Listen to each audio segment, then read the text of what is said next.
Hello, Ankit. Hi. How are you? So, good. Very good. So I just prepared the things that you told me to do. Yeah. We'll wait for Jesse and Ziyi. But glad you found that useful. Yeah.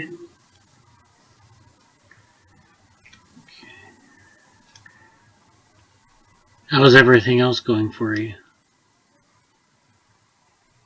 Like, we just talked a few days ago, and and one more thing is like I would be busy during winters because like not busy like just like I'm available now. I told you earlier that I would fully free, but actually I applied to one of the labs in India and they told me that like they are willing to take me for a month because it's a 1 month winter vacation. Yeah. So I would be there. So yeah, so I won't be like fully available like I was telling in the earlier case, but I hope we'll get some time in the weekend and just like now I'm managing some time and like doing the work. Yeah. Okay. Yeah. Mhm. All right. And for summers I am applying for some labs and like generally I have not got any very positive replies saying that they are willing to take me. But, Oh, okay. Yeah. Well, good. Stefan, Stefan is here. Hello. Ziyi. hey, Stefan. Hi. How are you? I'm fine, thank you. All right. Uh-huh. Haven't seen you in a while. How have you been doing? Yeah, how have you been doing? Oh, pretty good. Was busy in my studies. Was there something new that you did?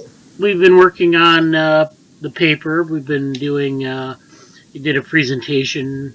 I gave a presentation 2 weeks back. We canceled last week's meeting, but yeah. So I mean, we've been just having some conversations about different things that have been going on with each person here. So today Ankit is gonna brief us on his. We had some commercialization discussions, and we're going to talk a little bit about that. He's going to talk about it, and then maybe an update from Stefan and Ziyi about what they've been up to, and then we'll go through the paper a little bit. So, all right, seems fine. Yeah. So, welcome to the meeting. So, the first thing we talk about is Ankit has so his project. He's presented on it a couple times, and he wanted me to contact some people through the Open Worm Foundation, for example. I talked to a couple people, and Stephen Larson, who's the sort of one of the founders of Open Worm, and he's been working in his own startups. Hi, Jesse. He's been working in his own capacity. Oh, what was that?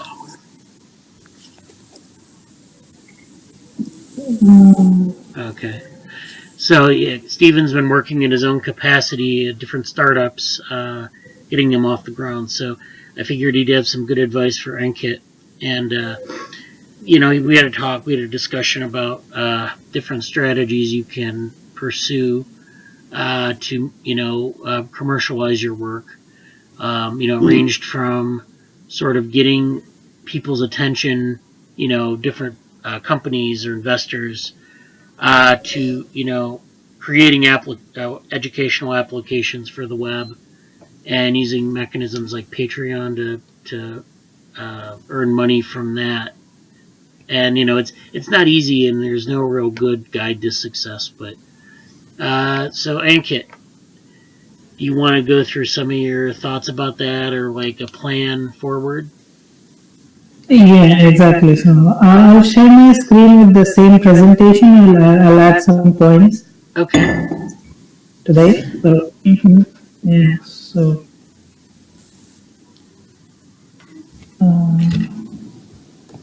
is it visible? Yeah, it's coming up. So like all these things I have already talked about. I'll focus today on future development plan at web. There's an echo coming from somewhere. Oh, let's see. I may have to mute someone. Yeah, maybe someone's speaker is on. Hello. Yeah, I think you're okay now. Yeah, good. So, what plan? You told me that just to tell me about what I want to do and what I need to do in the next coming days. So, I would go about like what I want to do next is like to this was my simulation which I have built up till now. So I just want to add some features or improve the features of this simulation by like here you see the vehicles are like either heading in this direction or in this direction. At least their orientation is in this direction, but this is actually causing a problem simulation because when they are at standstill, it's not like going like it should orient itself towards the like in the direction of velocity that it is heading. So if there was a single stimuli here, the ideal case would be the vehicle actually goes like this, like that, and actually orients towards this. So and it goes downwards. So and in this case, actually, what will happen if there is a single stimuli is the vehicle actually goes like this and gets stuck here. So just to get rid of that, I might want to orient these vehicles in some like in the direction of the velocities. And another thing is to like initially the vehicles are appearing at random locations in the environment, but I want to like add some more randomness about their orientation also. So no matter how these vehicles initially appear in the environment and they have some random orientation, they would actually realign themselves and show same kind of behavior. So that would add some more value to the simulations maybe. And so these things are about the simulation, about the orientation of the vehicles. And another thing was to like when we are trying to like be as more expressive as possible while showing these vehicles. Like here we have the color of the vehicles are getting lighter and darker based upon the activation. So when the activation is more, we see it like the vehicles are lighting up, and when the activation is less, the vehicles are like getting darker. But another thing I wanted to add here was this, because actually that will be a more representative form of the vehicle state, because we find that like there's some sensory activation here and here that is passed on to these vehicular wheels. These wheels are actually getting some activation. So what I was thinking about was to represent these wheels as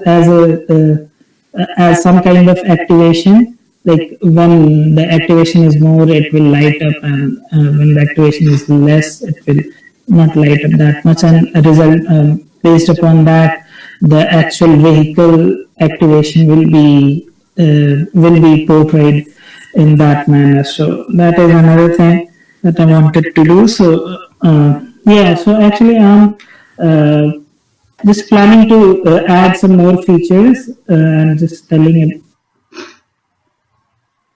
Yeah. you guys about what I want to do further. So so next things are like yeah. So the next thing is to here in this simulations we have just a minute.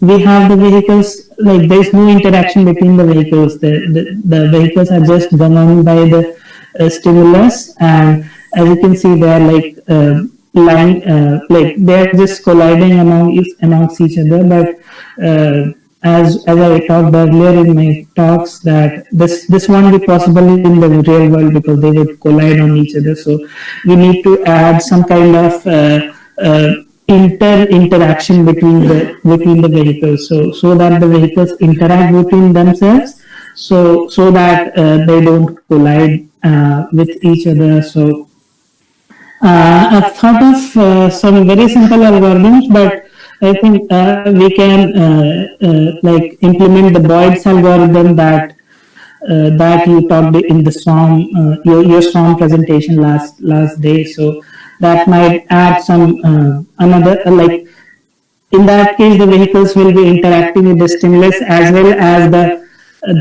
fellow vehicles that are around in the stimulus. So that might also add some like some genuinity to this simulation, so that they would actually work like that in the real world. So that was the thing. And yeah, and actually in the last talk with Stefan, he told that like to like, as we are already done with the simulation, and we have the presentation ready, and we have the code ready on the GitHub. It's a good platform to just it will be a good idea to just host these things on somewhere in a more representable form, like on a website or something. So for that matter, like on my PC, I'm actually using terminal to control which kind of vehicle I want to get on the environment. So I could add some like some very customizable features on the environment itself, that when you open the environment, it asks for, like, there's some buttons, and you choose which type of vehicle or which kind of behavior you want to see, or you want to simulate, or was the simulation. So that will be an easy thing to do, and actually make life easier for someone who want to like explore the vehicles and more type of vehicles. So that was about yeah. There's one more thing is, as you can see here, the vehicle is actually of constant size, and in this case you will see the or let this come. I will explain. Yeah. So here you see that the vehicles are getting away from the stimulus, and after some time there's nothing left in the environment. No vehicle is left in the environment as they are pushed away from the environment. So I could add some zoom feature, in which if I zoom the environment, it will show the larger pattern or the larger picture, that how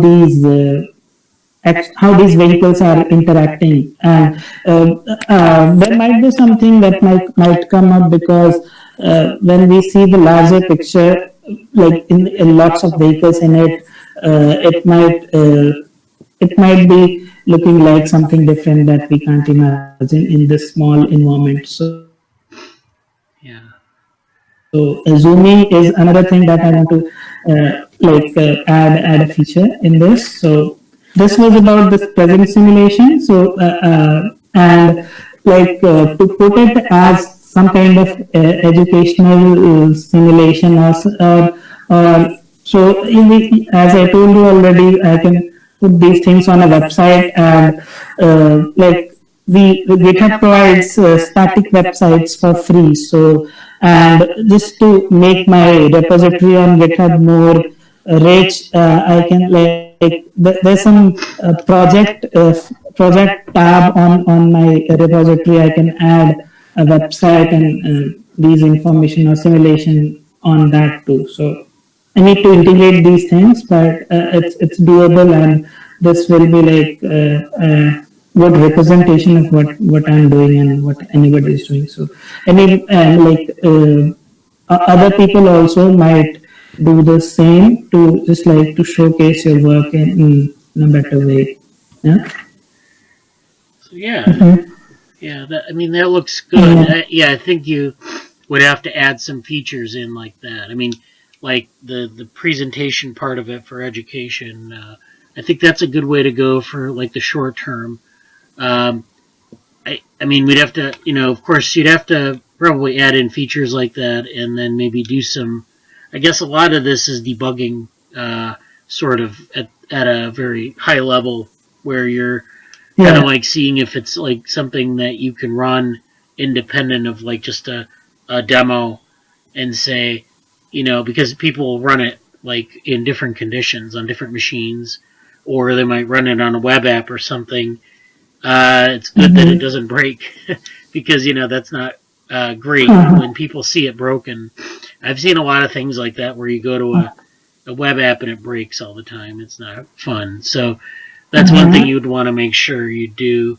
Then the other thing, of course, Mm-hmm. and this is something we talked about with Stephen, was that a good short term way to sort of get exposure to a project or to make money off of it in some way is to develop an educational application. And I think this is nice because I don't think there's anything really like this. But like I said, after our Mm-hmm. meeting, there are a couple of things here that are going on in this app. It's not just Bradenburg vehicles. You have Mm-hmm. things like computational learning. You have things like emergence. So you have a bunch of different concepts. Yeah. So I might actually work with you on that to put together a lesson plan, um, Mm. and we'll create like some sort of like project, like some sort of lesson plan, which is basically walking through these concepts and then using this as a tool to like demonstrate it. So the learner would download the platform, or they'd use it on the web, and they'd go through these examples. The best analog I can think of is like a lot of the stuff that people are doing with. People do things with like they have the NetLogo platform for um, agent-based modeling, and so that platform is they've created it. It's actually a simulation platform, but they've created it for sort of like teaching people concepts. So they have very simple built-in uh, simulations that you can run with minimal effort. The Mm-hmm. student would download it, load in different scenarios, kind of like we were talking about with use cases, and then they run these simulations and they can see the thing demonstrated. There's another one called Avita Ed. So again, Avita is a digital evolution platform, and the Avita Ed app is a sort of a subset of that. Again, it's Mm-hmm. very simple. This platform that they use actually highlights like how do you analyze a genome, things like that. So you have like an Mm-hmm. interactive interface that shows like the genome that results from this organism, and so they have built-in tools like that too that sort of highlight the lessons. And so there are a lot of different ways you can Mm-hmm. go with this. If it's something that is successful, then features could be Yeah. added on later. But I think to start with, there's like this very basic, we could do a very basic lesson plan and then go from there with that option.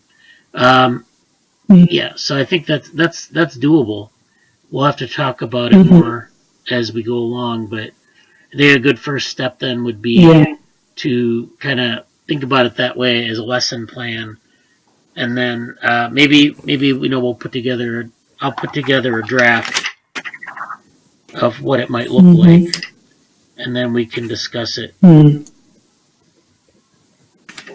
Fine. So that's why, like in this context, the thing that I'm using processing is of good use because there's a feature in processing by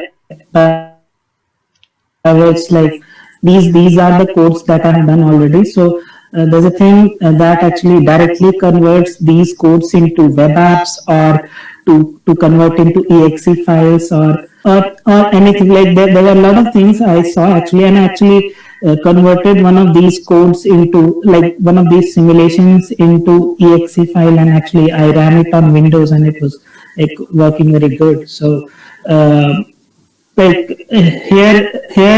like we are working on processing that can be of good advantage. So yeah, I would look forward to actually do these things. And like it won't be of like we have the code already done, and just to integrate it on a website or something in a very representable form will be not much hard work, I hope.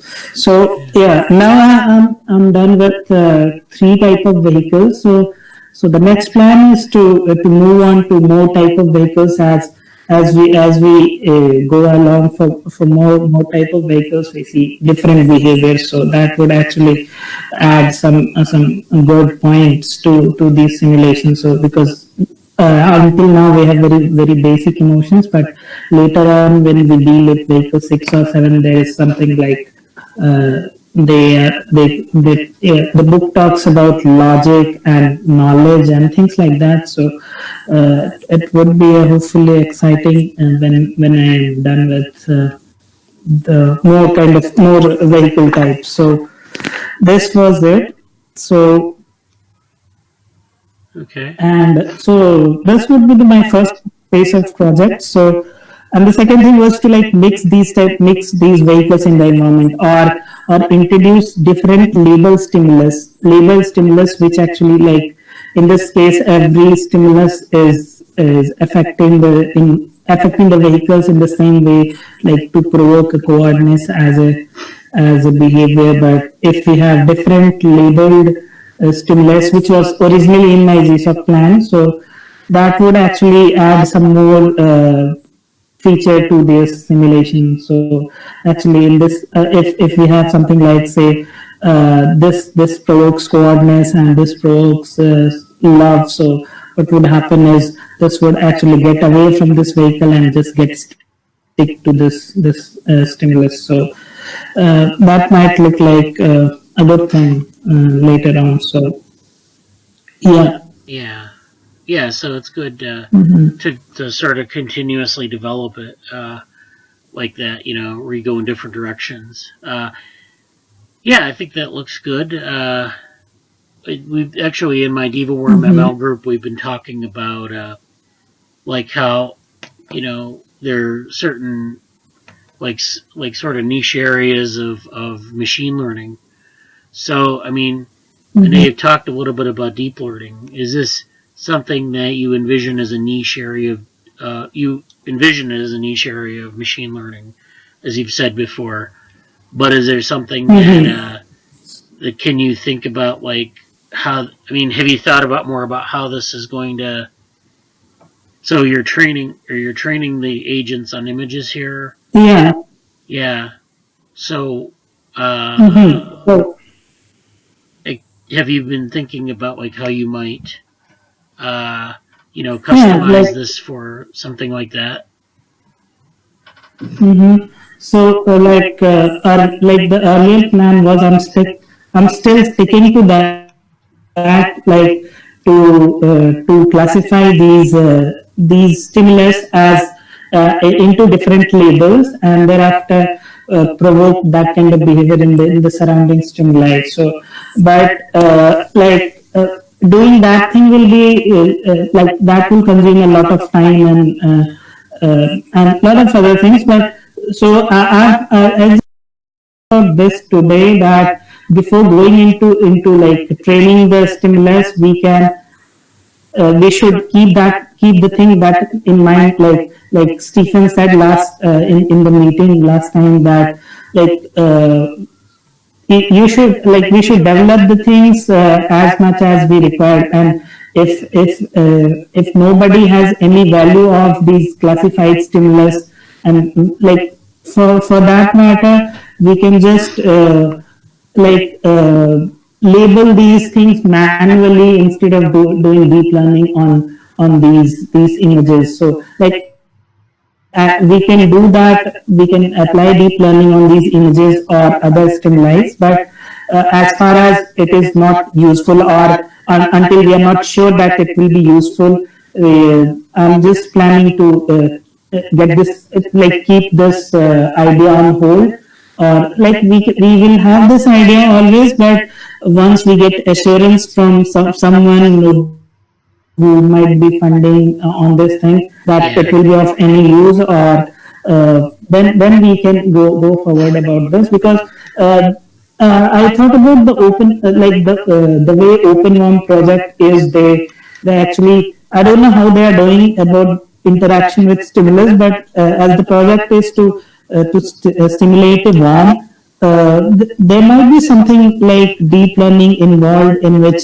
they have virtual stimuli and you have virtual worm, which is actually interacting with the stimuli. So in the virtual world, I don't think, unless you manually manually label the stimuli, there's like these techniques such as deep learning, or some kind of classifier would be the way to actually like simulate that thing from real world to virtual world. Because in actual, the worm, or if you make it a robot, that will be like, that will have some sensor, and that will actually capture the data and process it, and actually based upon that do the decision making. So yeah, so the idea would still remain the same, but we just need to validate it from someone who, and thereafter do it. Because if we do it on such a large scale, and if it is not of any use,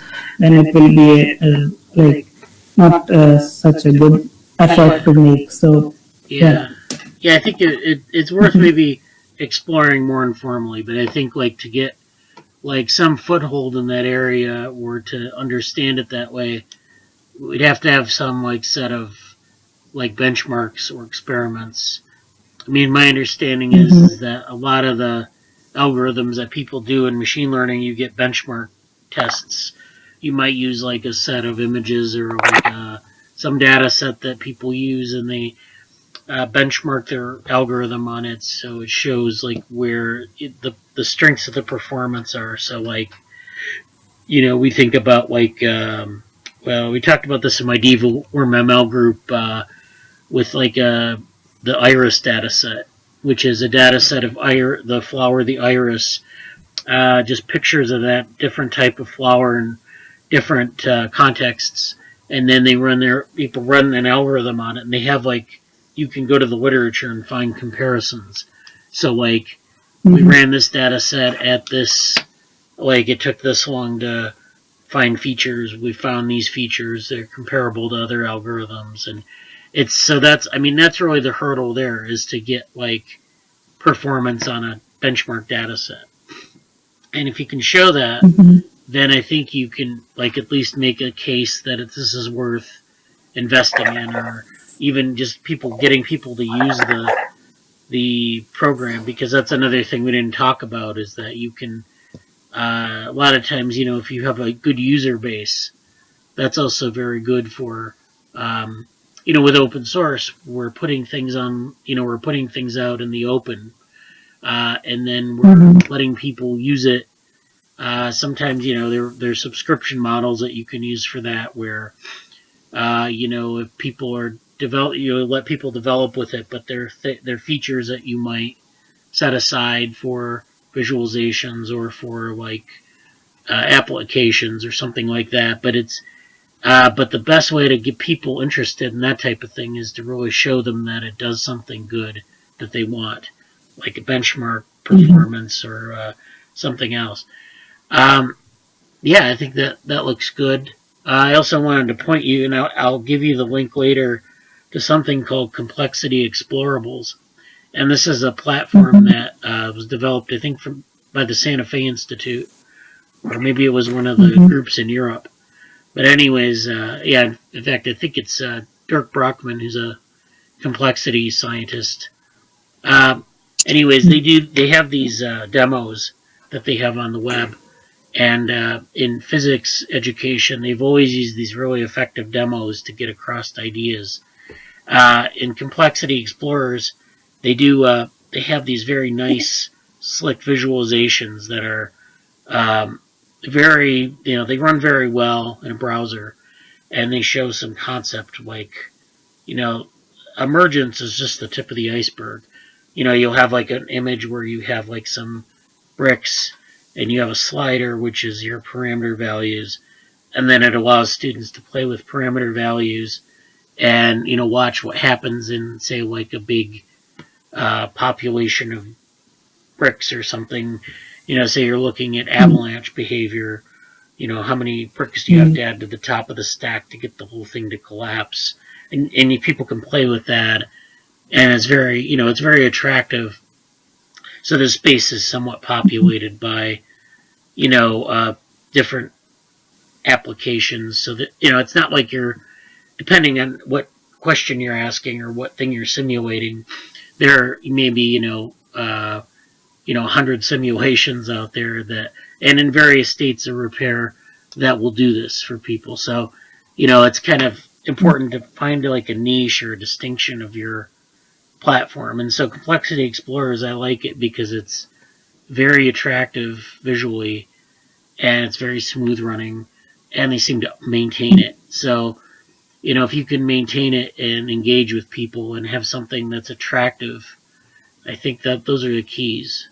And then people will use your product. Yeah. So I'll send you. Oh. Yeah, you can go on. Oh yeah, I can send you some more links about this sort of stuff. I mean, I'm just kind of putting down points, but I can send you some links. So I actually got an idea just based on what you just said. So in the code, actually, I have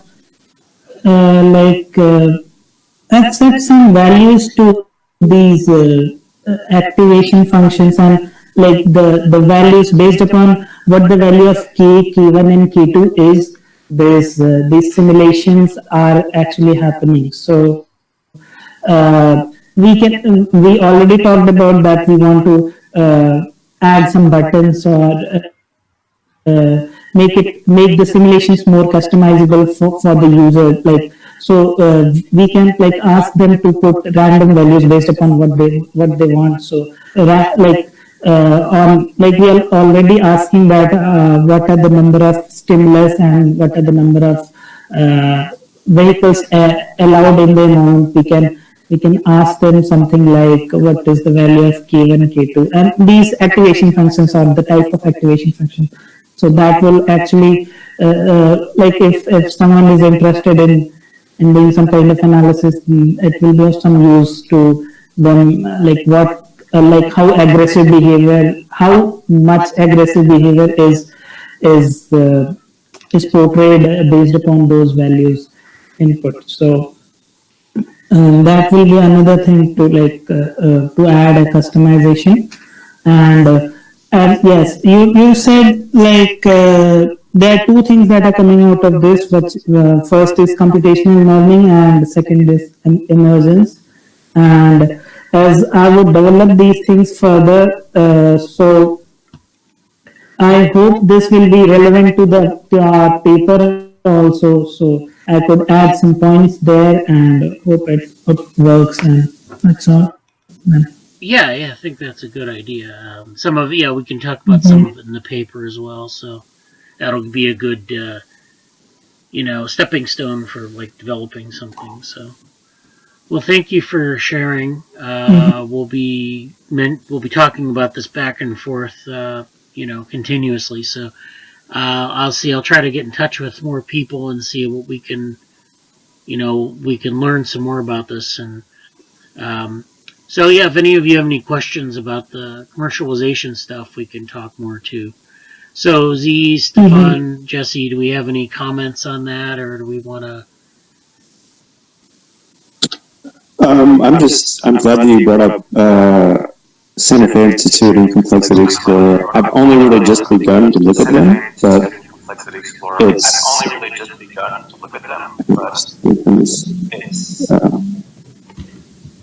it's a bit of an echo, but I thought that was interesting to look at them. So yeah.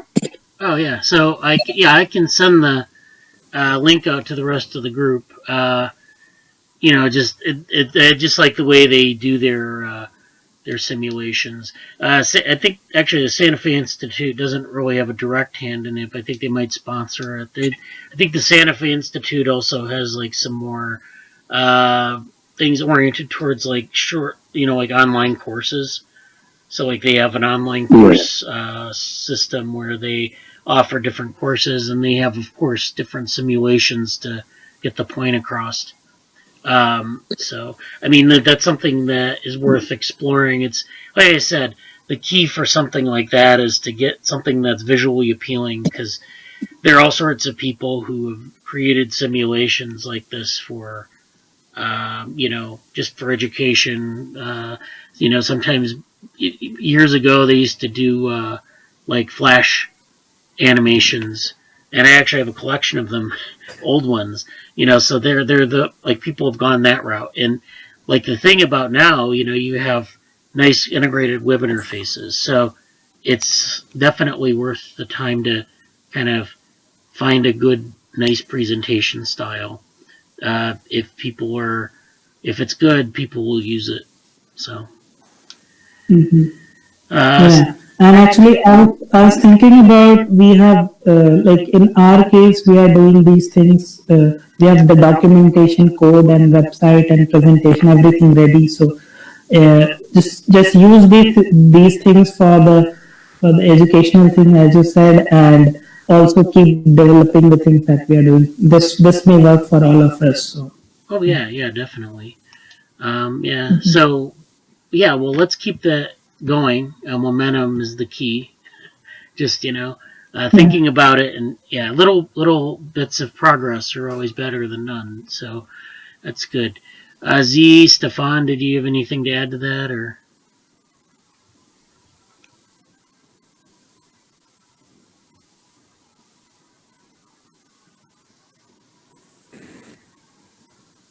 So yeah, it really does look visually attractive, and I think that's a nice thing that you've done that.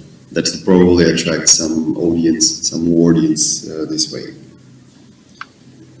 Let's go. Thanks. Is there anything you would suggest that he adds in specifically, or is it? Not at the moment, no. Okay. Yeah. Well, we'll keep on this, and we'll see where we go with it. Give I think people a better idea of what maybe needs to happen. But yeah, thank you, Ankit.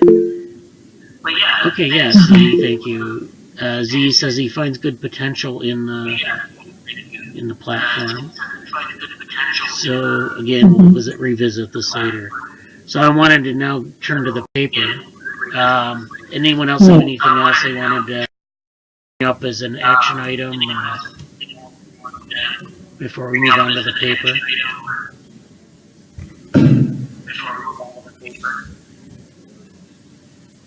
Okay. I'm gonna now pull up the paper on my screen.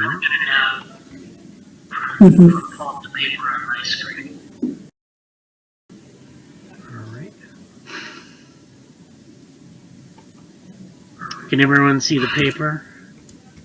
Yeah. Okay. So we have a couple people in here now, and that's good.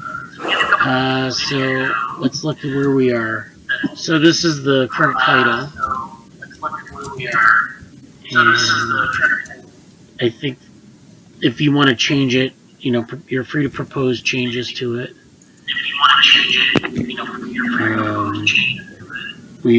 I've worked a little bit on the introduction more. So I actually added some things on develop something. I was reading on some other area, and I recalled that there's an area. It's kind of like developmental connectionist modeling. So this is I kind of brought that literature in here this is in the review section of the literature. So I think just what we're aiming for in this first part is something that's pretty clear, that reviews the past literature on, development and maybe connectionist modeling, like computational modeling of the brain, and then Bradenburg vehicles, of course. And then, we mentioned, I think, also Ankit mentioned that he might want to talk a little bit about like emergence and computational learning. So this might be a place for it. It might also be more appropriate at the end of the paper. So we're still working on that. And like I said, people are free to, propose changes or add in things as they see fit. And then we have the models of regulation section, which I think is here. And this is where we were talking about Jesse maybe adding in some contributions. I think Jesse was thinking about some topics or some things to add in. He's kind of been thinking through it. So, Jesse, do you have any comments on that, updates about what you're thinking for this section? Or Yeah, not so much, but I guess my general question that I have when I think about this is this section supposed to be kind of like an overview, or more like specific to what has been going on in the individual projects, or is it? I'm not sure how much. Like how much? I don't know. I guess I'm not sure what level of depth I should be putting into that section, because I didn't know if there's an expectation about that, I guess. Right. Well, I mean, so this is kind of a weird paper in that we're kind of we have this introduction part, and then we're kind of going into, so we have these specific computational instantiations, which are going to be like, Stefan and Ziyi and Ankit are all going to contribute to that. And this section that we have earmarked, this models of regulation, this is more of a general overview of sort of the idea of like, well, I mean, we can go in the direction of cybernetic regulation. So, I mean, it depends on if you want to take more of sort of a historical view, maybe like, what is regulation, what is more conceptual in that sense, or you could take the view of like some specific type of regulation. I think we should probably ground it definitely in what's going on in the brain, or maybe like relevant to Bradenburg vehicles. So Bradenburg vehicles, they don't talk about cybernetics a lot, but there's like definitely some subtext of it, right? So you're talking about regulation, you're talking about like feedback, recurrence, things like that, nonlinearities. So, I mean, we could talk about those type of things. Okay. Yeah. So it wouldn't be. I know there's some introductory material in the start, but it wouldn't be out of line to kind of maybe have a little bit of like an introduction to models of regulation, and then go. It's sort of almost like a paper within a paper, but like you have a little introduction and then get more detailed as it goes down. Yeah, I mean, maybe I think it's even more effective to say like, we want to like maybe focus on a couple of, well, I mean, like regulation is pretty broad, but in the brain it's like, well, we want to introduce some concepts. So like, maybe we'll want to talk about feedback, maybe we want to talk about like nonlinearity or something like that that's kind of relevant. I don't want to say go into the direction of like doing a historical analysis of Bradenburg. I don't think that's, although that might be kind of, that's something that, is interesting. It might be appropriate. But I think definitely like just maybe introducing some concepts within regulation. So, I think feedback is good. I think maybe like the EGRT model, like the idea of building a model, or modeling the environment. That's also good. So I mean, kind of drilling down to a couple of key concepts. Okay, that's. I think that'll. Excuse me. I think that'll clear up some things for me because I've been having a lot of different sort of configurations for what to say in there, but I think getting to the key concepts and then they can be kind of connected the dots between the general intro, the concepts, and then what we're doing. I think it'll be very clear enough to understand. Yeah. And actually, Bradley told about we can add some recordings of the simulations that I have done and we have done. So yeah, so I mean, we can have like screen. Well, we have screenshots.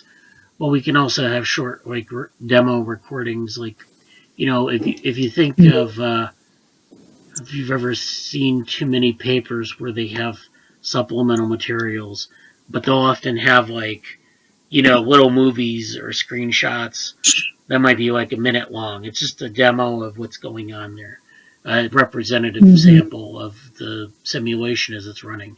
So you just start recording your simulation as it runs. You might set up the parameters, and then the caption for that would be like a movie that shows the simulation running at such and such parameter settings. And then, people can see kind of how it works. And they're like, oh yeah, I can see the principle, come out at me. So it's definitely like, if you're going to do something like that, I would definitely play around with the parameter settings and see what looks like it's representative of the simulation. But I think that's actually very powerful to do it that way. So let's see, I can add in some more comments on this. So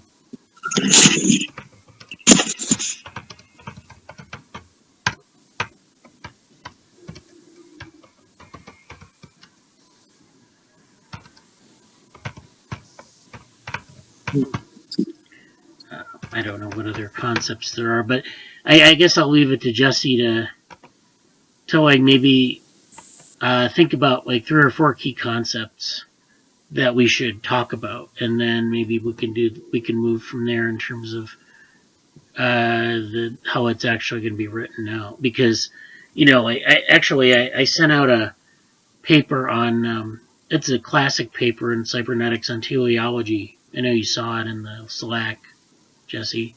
Yes.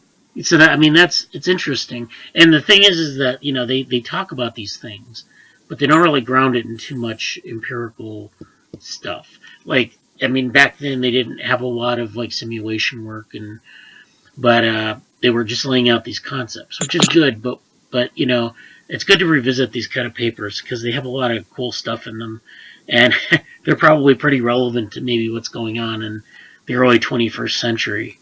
More than yeah.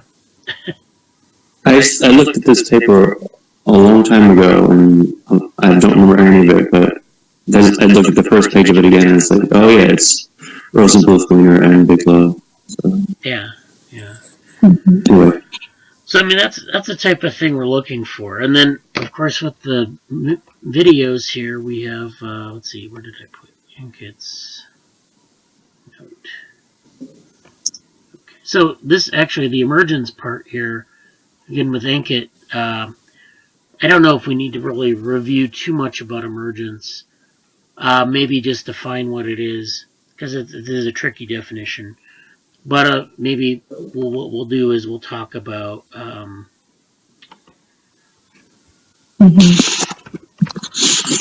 the term is being used.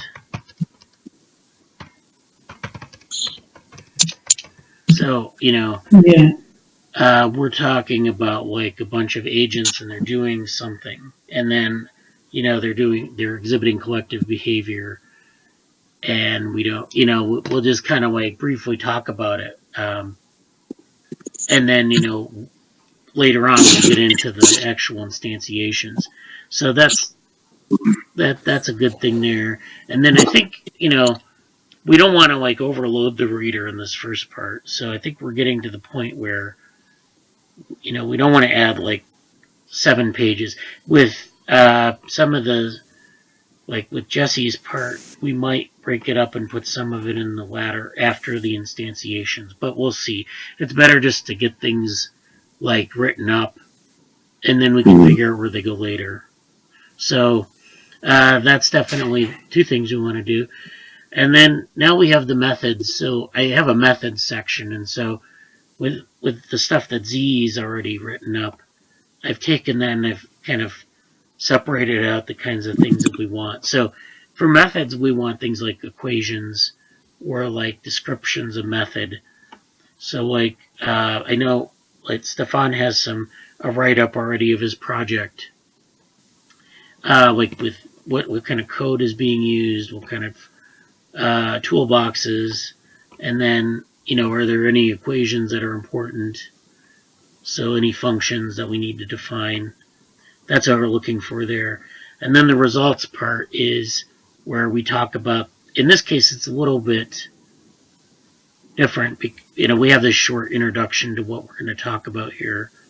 And then we get into the software instantiations. And this is Stefan's here. And this is Ziyi's here. So Ziyi already has submitted a write-up. And again, it's like a matter of presenting it, for the different screenshots and things like that. So we have a screenshot of this Jupyter notebook that shows the animation. So this is a nice summary picture. Discuss the environment and show an example of odor space, which is important to the instantiation. Then we have a model of the We Hope Field olfactory system. And then we have a model of associative memory. So I'm not sure if these are in the right order, but if people want to comment on that, because, I think what we want to do is we want to maybe go from the general to the specific. So we want to like introduce the platform and then get into like how it works. But it also might make sense to talk about how it works and then get into the platform. I'm not really sure. But that's again something that people can comment on. So, does that look reasonable now? Or, do you have any thoughts on that, anyone? It looks good. Okay. Ziyi, do you think it's okay? Do you have any preferences on how we present the instantiations? Okay, good. Z says he thinks it's good. So, and then this part here, BVs and deep learning swarm model. Let me make a comment here. Yeah.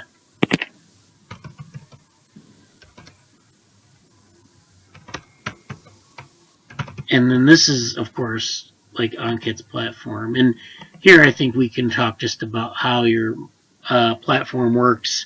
Again, screenshots. And then if you want to add in like little videos, that's perfectly fine. Now those are probably going to be like supplemental materials.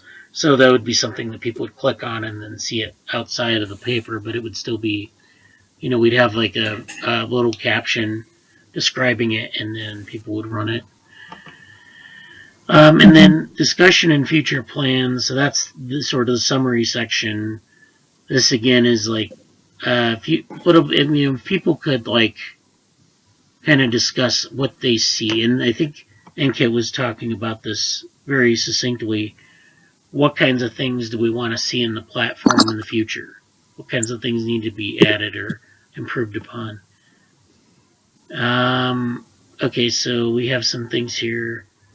Stefan said, yup, I'm still working on inserting my part when I have free time. Yeah, so Stefan, our plan here is to sort of submit this somewhere at the end of the year. Actually, probably as a preprint by the end of the year. So if you could, maybe like towards the holidays, if you have free time then, But I mean, that's our initial timeline. So if you need more time, let me know. But that's sort of right now what we're aiming for. And so this part you would have just, let me make a note here and say that it's, so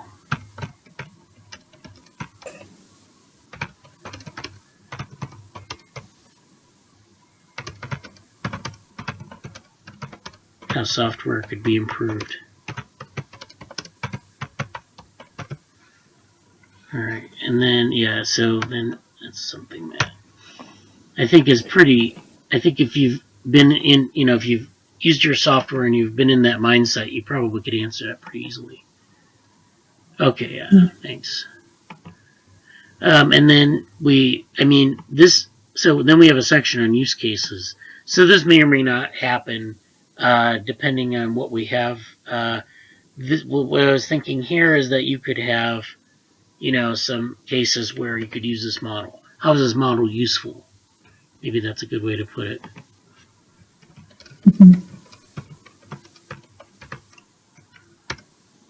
Specific experiments, empirical model. So by empirical models, I mean so Ziyi actually has given some very specific examples in the area of olfaction. So, you could run very specific olfaction experiments. Maybe there's some hallmark experiments in that area. So, like, for example, in spatial cognition, there's something called the Morris Water Maze. It's a very famous set of experiments. That might be useful. Might also be useful more generally in simulating, like, olfaction, but, in what model organisms? Maybe rats or mice or, so things like that. Or you could just say, like, it's maybe useful in Ankit's case. You could use it for machine learning, but you may also be able to use it for just, like, understanding emergence or some experiment that we haven't thought about too much. So there are a lot of options in this area.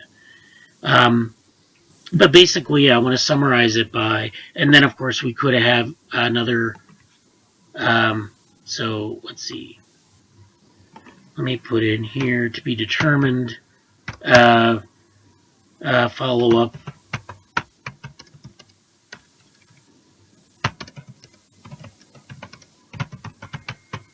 So this is follow-up on some of the concepts that we were talking about in the introduction. So this would largely be either Ankit or Jesse or Jesse. So like for Jesse, if you want to introduce some concepts, that we talked about, and then maybe go a little bit deeper into it, maybe how it applies to some of these pieces of software, then that's where we would put that. It would just be like maybe tying together everything at the end. We'd probably definitely do that anyways, but if we want to do that with like, kind of like a discussion about cybernetics at the end, that might be even better. Yeah, I think that that kind of makes a better flow for me. I think it's a good idea. Okay, yeah, that sounds good. Okay, Ziyi says, I think I can add something in animal behavior since I am trying to model mice behaviors in odor searching. Yeah, I think coming, like actually mentioning some of the model organisms too, that it's useful for, like it's not useful for some organisms because they don't have, the right physiology, but definitely like mouse models, rat models, human models. I don't know what the other models are in olfaction, but just to remind people that it's not just that you're actually modeling something in an organism, and that there are communities that are probably going to be pretty interested in this, as opposed to like a more general package like something that Stefan did, which is going to be more general interest, which is like to say that you could use it for spatial cognition, or you could use it for like some other more general behavior. And then Ankit's package is more along the lines of like group behavior, because you have a lot of agents and like they're doing they're coordinating behaviors perhaps. I mean, they're just we'll get people's feedback and then we'll see where we are when we get the people claim their claims what their packages can do. So Yeah. I think. Oh, anything else you wanted to add, Ankit? No, it looks good. Oh, okay. So we're at the top of the hour. So thank you for meeting. I think we had a good meeting. And Yeah. again, the paper is. I can send out a link. Again, let's see if I can send this out right now. Put it in the chat. Make sure everyone has the link. And again, the paper is open for editing. So if anyone has if no one has anything else to add, does anyone have anything else to add? Any updates?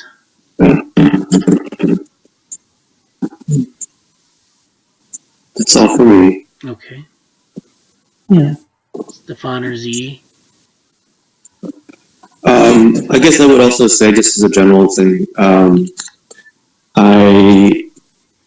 I will be continuing to be here and working on this paper, but I may be slightly less active in the next throughout November, Okay. because I have a bunch of application things due, so I may be slightly less active, but Okay. I'll still be contributing to the paper and being involved. So Yeah. Thanks for letting us know. I think that's pretty good. I think you've been pretty active up to this point. So yeah. So well, thanks for attending. And if you have anything to talk about during the week, send me a message on Slack as usual or email. And everyone have a good week. Oh yeah. Ziyi says good luck on your applications. Yeah. Yeah.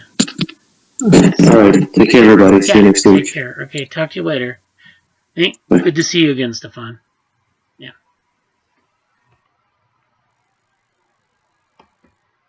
Yeah, thank you. Yeah. See you later. Bye.